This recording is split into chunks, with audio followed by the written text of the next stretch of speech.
guest is John Bowman.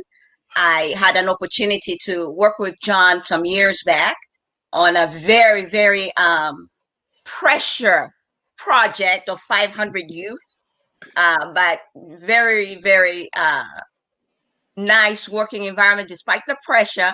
We did well. We did absolutely amazing. John, as you know, Nicole, we spoke, has so many accomplishments, and I do not want to jack up his resume and anything. So I'm just going to tell you a little bit about what I know about him. Okay, go ahead. John is the type of person that first of all, he's reliable. That's one thing that I think our young people can learn from knowing or listening to us, or even listening to John. That's always a very key component when you're looking for somebody to hire, reliability. The next thing is productivity. Like I said, I worked with John, and it was, despite the pressure, we did amazing. And young people can take that, because an employer needs to understand that you are reliable. They don't want to hire you and then you don't show up for work next week. They want somebody that's going to be ongoing, whether it's in the public or private sector. And so those are some of the things that I really want to highlight about John. But, he has a whole bunch of things. So I'm going to let him talk about it. And before I do that, I did want to let the audience know that John is the NAACP president of the St. Louis chapter. I live in Madison County, so my NAACP president is Miss Deborah Pitts, who I haven't seen during the pandemic, but like you, John, she's always there for me. When I call, I say, "Hey, Miss Pitts, do you know where this is?" Oh, she's right on it. So I remember as a college student, we used to have NAACP meetings at a church in Madison County in Edwardsville called Mount Joy Baptist Church. And I later learned from my college professor, Dr. Cheeseborough, that back in the day, the NAACP used to have meetings in the churches. And I'm like, oh, that's very interesting. So I am really, really happy that you accepted our invitation to be here. And thank you for your sponsorship. And thank you for taking the time to be here. And without further ado, I'll ask if you can please let our audience know a little more about you. Herta, first of all, let me say the project you spoke of under your leadership is why it worked. You were extremely visionary and extremely patient, and it was almost impossible for the project to fail under your leadership. I enjoyed working with you, and actually, you can take credit to bringing me back into the workforce environment, because at that time I had just retired from Chrysler Corporation. But that summer project was huge. We managed to get many children employed and learn skills at the same time. So the mission was accomplished. Yes. I'd like to say over the years, I have had many different, job roles in life. And this is what I will say in regards to, if there was anything I could change in my early portion of life about my selection, one would be to surround myself with people who had higher aspirations, and to not limit in myself my abilities to excel to a higher level. So originally I started to go to school to be an electrical engineer. Okay. I dropped off of that to take a job with a good company, of course. And 30 years later, I was still with that company, but it allowed me to continue to grow and learn. And that's important, to grow and learn and have a passion for the work that you're doing. And that's very important if you're going to be successful and good at what you do. Right. It's easy to just take a job, but to have a career, you will truly excel at something that you really care about and you have passion for. Mm-hmm. And that's what ended up happening with me. I grew through several stages with Chrysler Corporation, from being an apprenticeship to an electrician to a robotics technician to an automation systems technician, which allowed me to have continuous growth and continuous education for the whole duration of my time under their employment. I worked around people who had great work ethics, as you were saying. If they were on time, they were late. Yes. So it's important that you leave a strong impression on an employer. You can Correct. separate yourself from the pack just by going that little extra step to show I really want this job. I really want this career. Uh, Presently, just jumping forward here. I am presently the development manager for UAW Learning Employment Training Corporation, Correct. which is where we customize, train, and set up training programs in non-traditional occupations in underserved communities. So it is not typical for many of the communities that I represent to have a pipeline of skilled workers that are electricians, pipe fitters, and builders and construction trade. Uh, as other sections of the community, it becomes more of a family pass down. So if your father was an electrician, you had access to becoming one because he had access to the people that could hire you. Right. And many times in my community, that's not the same. So we're trying new ways of moving that metrics by adding soft skills training up front into our programs, where it is going to be a 2-week high intense program for you to learn how to dress appropriately, how to be at work on time, just the soft skill things that some of us take for granted. Right. But if you have not, as they say, they'll be what they see. And if you haven't seen that, if you have not seen someone get up and go to work every day, you're just not there. But right now, I'm very happy to say this last couple of weeks, we graduated 15 students out of EMT program. Wow. That's an emergency medical technician. Mm-hmm. We use funding from WIOA grant, workforce innovation funding. And we pay for the students to not only learn, but we also give them a paid internship portion as well. So now these students will have the option to move on to become paramedics or even firefighters. And once again, it's opening a door that has not always been open. Yeah. And that's one of those areas during the pandemic that people are still going to work as well. Now, how is that working with social distancing rules and wearing? Well, we know as paramedics, they're not going to bother about masks. I mean, they'll wear them; it's not a big deal. But Right. in terms of social distancing, how is? What preventative measures have been implemented in their day-to-day responsibilities? Sure. I have noticed several protocols have been put in place to try and add protective steps as to what you're exposed to. It is very difficult in the medical field to not have some form of contact with individuals. But that particular career is still booming, still in high demand. And I asked my EMT students about that, how did they manage to protect themselves? So they are very disciplined in regards to wearing gloves, making sure they're sanitized, wearing face shields. They operate with a lot of precaution. So probably the same as nurses and doctors. It's one of those things that it transcends age, culture, and it's one of those occupations that, and I can say myself from a learned experience, if you're challenged, if there's a health challenge, you don't care about who's serving you. You just want that person to be very capable. That's very true. And That's very. now I will say this: in our other area with automotive training, advanced manufacturing, there have been extreme challenges.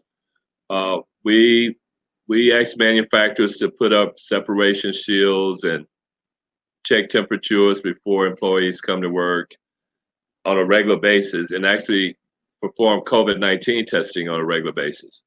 So this is a very unprecedented situation we're dealing with as far as workforce goes. And being a member of the new Workforce Development Board, we are trying to think out of the box as to how we address this unemployment, high rise in unemployment. What are going to be the careers that will need the most retraining and access to retraining? Gotcha. So we meet quarterly, and now we find ourselves having virtual meetings like everyone else. I just think primarily one of the things that we're not going to be able to avoid is the fact that without good health, there is no wealth. So yes. So with the way things are now, and I'm pretty sure it's probably applying universally, employment wise, education, and so forth. What do you think is the biggest challenge or priority for countries and leaders around the world? I think it's going to be extremely important for the message to be built around science, and for everyone to be sincere and follow the models of some of the countries that have managed to tackle this monster known as coronavirus and stop the death rate growth by duplicating some of the things that have worked. And it's going to require some modifications of behaviors on our behalf as well. We're going to have to follow some of the guidelines and recommendations from both the CDC and other leaders in the medical pandemic field. We cannot allow ourselves to listen to messages that put not only ourselves at risk, but people that we love who are around us. So therefore, I'm hoping that leaders will come together and work as one globally to compare what's working and adopt those systems or those behaviors and try to get us out of what is proven to be a very devastating pandemic. So leadership definitely matters. Yeah. That's why the NAACP we want everyone to go out and vote. and we want you to vote in your best interest. That's understandable. So Don, one of the things we do at Anakazi is we work with men and with women and men, those men that are brave enough to work with us women. I enjoyed it. I am a man who wears a pink tie, so I'm okay. I'm secure. So we have a management team of extremely creative ladies, and of course our president and CEO Eureka is the founder who had the vision of bringing on us ladies to help expand and grow especially during this pandemic period. And one of the things I know about the NAACP is wherever you go, somebody knows something about the NAACP. They might not tell you the history, and who was the first president and things of that nature, but they know something about it. One of the things I'm thinking is perhaps when we come out of this pandemic, now, I don't know if we'll come out of it this year or next year or the year after, or we'll just live with it forever. I don't know. And whenever other countries start to allow America into its territories, perhaps the St. Louis chapter, as well as the Madison County and maybe the surrounding areas or whichever other NAACP chapters out there are running, maybe we can facilitate an international trip for students to go to Africa and do an exchange for them to come here, and perhaps we can have these discussions about how we got out of the pandemic or what we did during the pandemic or what how we grew during the pandemic or what leaders did for us during the pandemic, but something of an exchange program where the NAACP and Anakazi can perhaps partner to help young people understand the magnitude and significance of their skills and what they need to acquire. And sometimes you and me talking doesn't necessarily resonate with kids. And maybe when they talk with each other from different parts of the world, knowing, oh, over here, being an EMT doesn't pay as much work, but over here, if you're a politician, you make money. Whereas on this side, if you're a CEO at Walmart, you make the bucks, but the equivalent in Africa doesn't quite make that much. So maybe those are the kinds of discussions that we can perhaps facilitate at some point in the future. Youth to youth exchange programs. And I know that, you're definitely connected with the community college and other young people. But I also want to know, do you still have student memberships in the NAACP St. Louis County chapter? Yes, we have one of the largest and most active youth branches throughout the United States. Wow. Our youth branch is extremely engaged in STEM studies. And between the St. Louis and East St. Louis chapter, they are an award-winning youth branch. The young lady who is our president attends Harris Stowe College, and they operate similar to the adult branch. They have their own president, their own vice president, and that is how we teach the next generation of leaders in the NAACP. I love the idea of the exchange. Last year, before the pandemic, the NAACP ventured and took a trip to Africa. And I was unfortunately involved in a campaign and could not go. But from my understanding, there was great fellowship, great partnerships, and great works that was put in place that we need to follow through on. Yes, the youth communicate differently, without a doubt. I meet with my youth branch and the next generations, and I have learned to sit and just listen to them and let them tell me what they would like to see happen. Correct. Because I am very, very much committed to developing and growing our next generation of leaders. So as of last year, for the past year, I have allowed young people 18 to 35 to join my branch free of charge. Nice. I tapped into the United Auto Workers Fund and got them to pay for their memberships. But that is a way of changing the energy within the oldest, boldest, and largest organization in the United States. The NAACP has been around since 1909. Yeah. If you count the years of the Niagara Project, it's 1907. And here in Missouri, all of our landmark cases are tied to the NAACP. Whether it's Plexi versus Ferguson, Linda Brown versus the Board of Education. We had Thurgood Marshall, of course, which is one of my favorite people. And that legacy, along with having the opportunity to meet with people like the great lion and giant, John Lewis, is what allows me to get up and realize the need to pay it forward every day.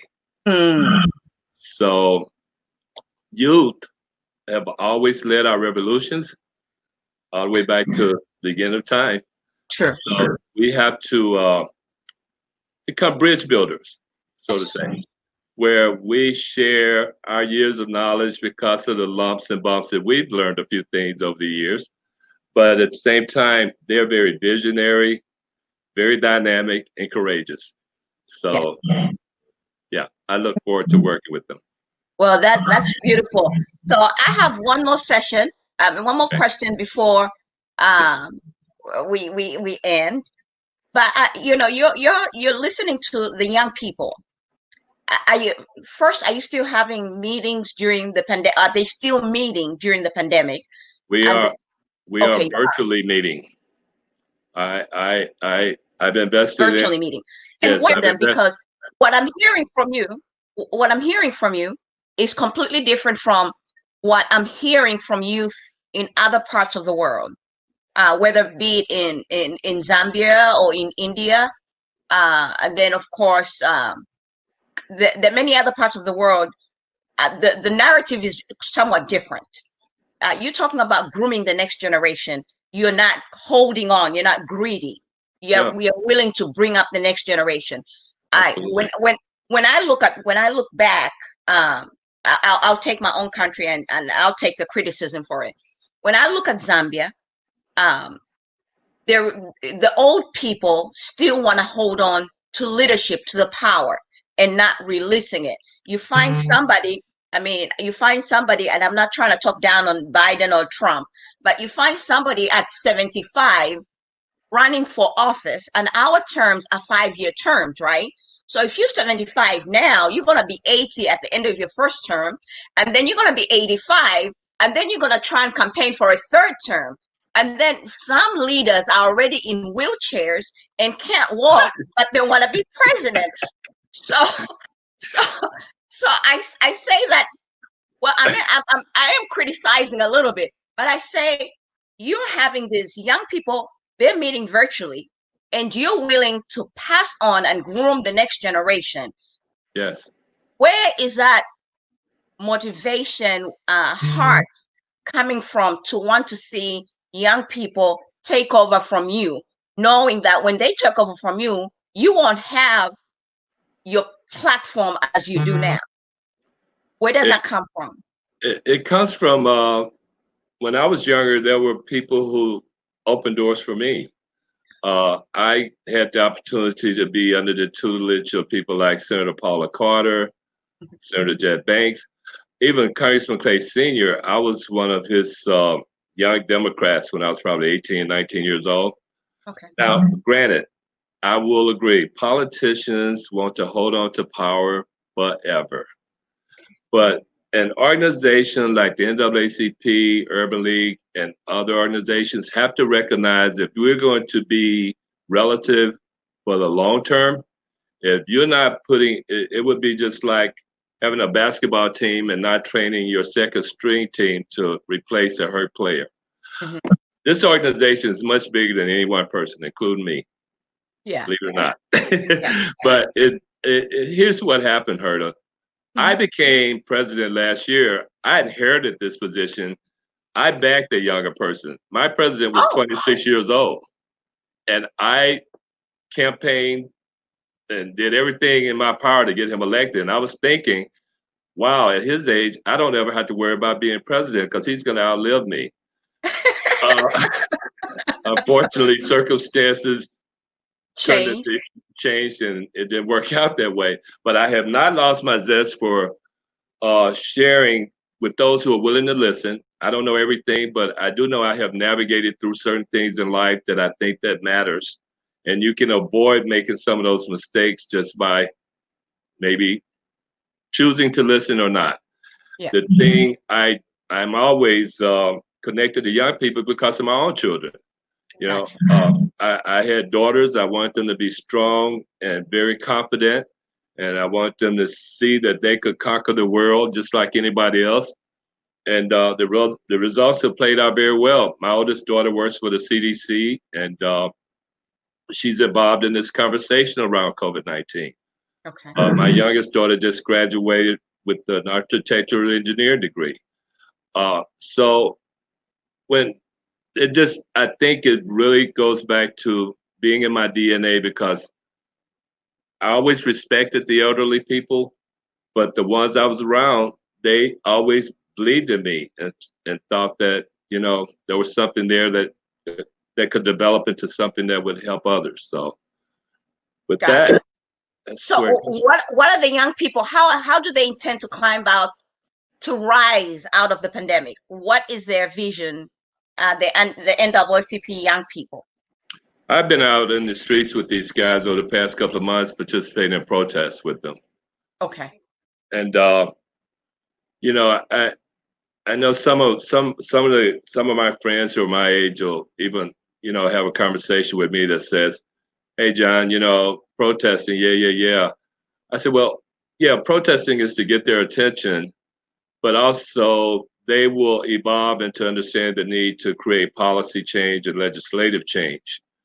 But yes, I have no problem with right now society being a little bit uncomfortable, simply Okay. because I think there have been generations of us who have been uncomfortable for a long time.